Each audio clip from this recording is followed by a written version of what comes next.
एक समय की बात है जब बादशाह अकबर का परचम पूरे विश्व में फैलने लगा था। उसी दौरान तुर्किस्तान के बादशाह को अकबर की बुद्धिमत्ता की परीक्षा लेने की सूझी। तुर्किस्तान के बादशाह ने अपने दूत को संदेश पत्र देकर कुछ सिपाहियों के साथ दिल्ली रवाना किया। बादशाह ने पत्र में लिखा था, मुझे सुनने में आया है कि भारत में ऐसा पेड़ है जिसके पत्ते को खाकर इंसान की आयु बढ़ाने में मदद मिल सकती है। अगर यह बात सच है तो मेरे लिए उस पेड़ के कुछ पत्ते जरूर भेजें। जब अकबर ने उस पत्र को पढ़ा तो वह सोच में पड़ गए। इस चिंता से उबरने के लिए अकबर ने बीरबल का सहारा लिया। बीरबल की सलाह पर बादशाह अकबर ने तुर्किस्तान से आए सिपाहियों और दूत को कैद करने का आदेश दिया।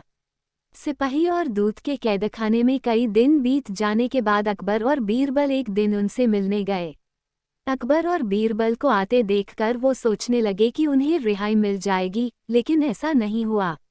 बादशाह अकबर जब उनके पास पहुंचे तो उन्होंने दूत से कहा, जब तक इस किले की एक दो ईंट गिर नहीं जाती तब तक आप लोगों को आज़ाद नहीं करेंगे।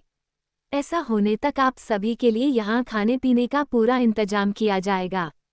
इतना कहकर बादशाह अकबर और बीरबल वहां से चले गए। उनके जाने के बाद दूत और सिपाही कैद से निकलने के लिए उपाय सोचने लगे। जब कोई रास्ता नजर नहीं आया तो भगवान से प्रार्थना करने लगे। जल्द ही उनकी प्रार्थना रंग लाई और कुछ दिनों बाद अचानक तेज भूकंप आया और भूकंप के कारण किले का एक भाग टूटकर गिर गया।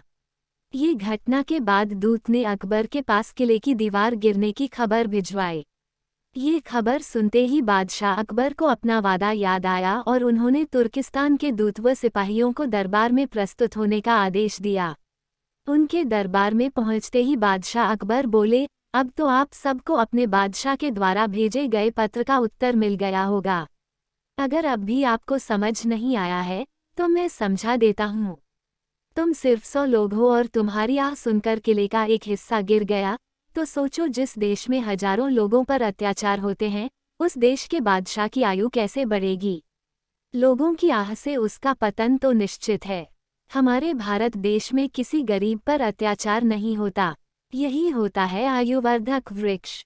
उसके कुछ दिन बाद बादशाह ने उन सभी को उनके देश भेज दिया है और रास्ते में होने वाले खर्चे के लिए कुछ पैसे भी दिए। दूत ने तुर्किस्तान पहुंचकर भारत में घटित सारी बात विस्तार से बादशाह को बताए। अकबर बीरबल की बुद्धिमत्ता देखकर तुर्किस्तान के बादशाह ने दरबार में उनकी बहुत प्रशंसा की। कहानी से सीख। इस कहानी से यह सीख मिलती है कि सभी के साथ प्रेम से रहना चाहिए और कमजोर पर अत्याचार नहीं करना चाहिए।